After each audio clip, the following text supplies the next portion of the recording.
Labdien, dīņi, klāt jau oktobrs, un es arī maisu jau kārtas, lai noskaidrot, kas tad dvīņu zīmē dzimušajiem ir sagaidāms oktobra mēnesī. Dvīņi būs neierasti mierīgi, un faktiski tas ir tā kā tāds ieteikums. Ja jūs jūtat, ka nekas tā sevišķi nenotiek pasaulē, tad arī pasēdiet mierīgi un neizvēlēties neko.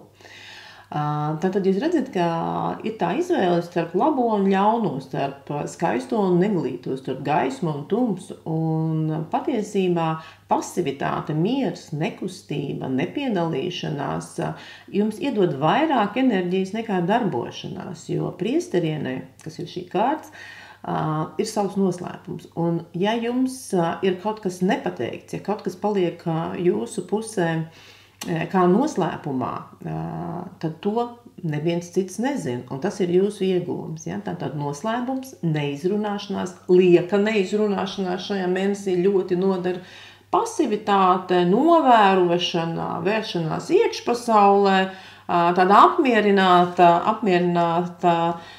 savu noslēpumu pārcilāšana, ja, tad nevelciet ārā pagaidām šajā mēnesī nekādus noslēpumus, nemēģiniet nevienu pārsteigt ar to, ja, tā kā, jā, brīnišķīgi mierīgi, bet dvīņiem netik viegli izpildām kārtas, darbs dvīņiem. Darbā es saprotu, ka jūs esat krietni pastrādājis un tagad gatavojaties baudīt augļus. Jūs redzat, ka darbā viss ir zem kontrolas, viss ir labi apmaksāts, viss ir mierīgi, viss ir nekustīgi, viss iet savu gaitu ar vecām metodēm, ar veciem paņēmieniem, un no jums tik vien ir prasīts, lai jūs tur būtu, lai jūs tur atrastos, lai jūs ar savu, iespējams, ar savu klātbūtni rādītu piemēru citiem. Jūs acīm redzot, esat labi strādnieki oktobrī būsiet, ja? Ka jums ar savu tādu prestižu ar izskatu, paskatoties, cik viņš ir eleganti ģērbies tas vīrietis, ja? Tad varbūt, ka tas ir kaut kāds jauns outfits jūsu darbā visai komandai, vai arī jūs kā piemērs. Ļoti interesanti, ka tā ziņā labi apmaksāts, viss notiek, viss stabili, tur nav, par labām lietām jau nav daudz ko runāt. Palūkosimies, kas privātajā dzīvē notiek. Dvīņi.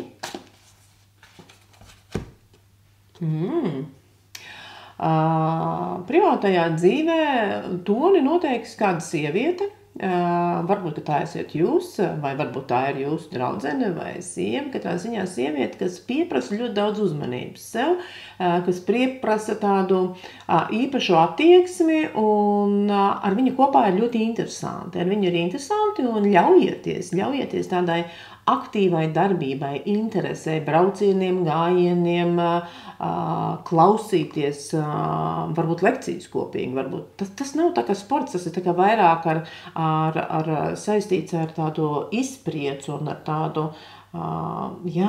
izbraucieniem, izgājieniem, kultūras pasākumiem, varbūt kādu restorānu, ja.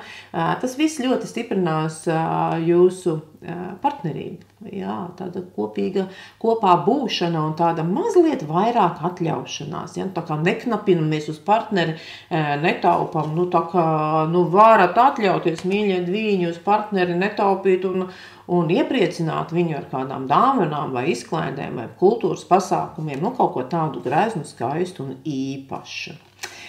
Kas jauns ienāks dvīņu dzīvē?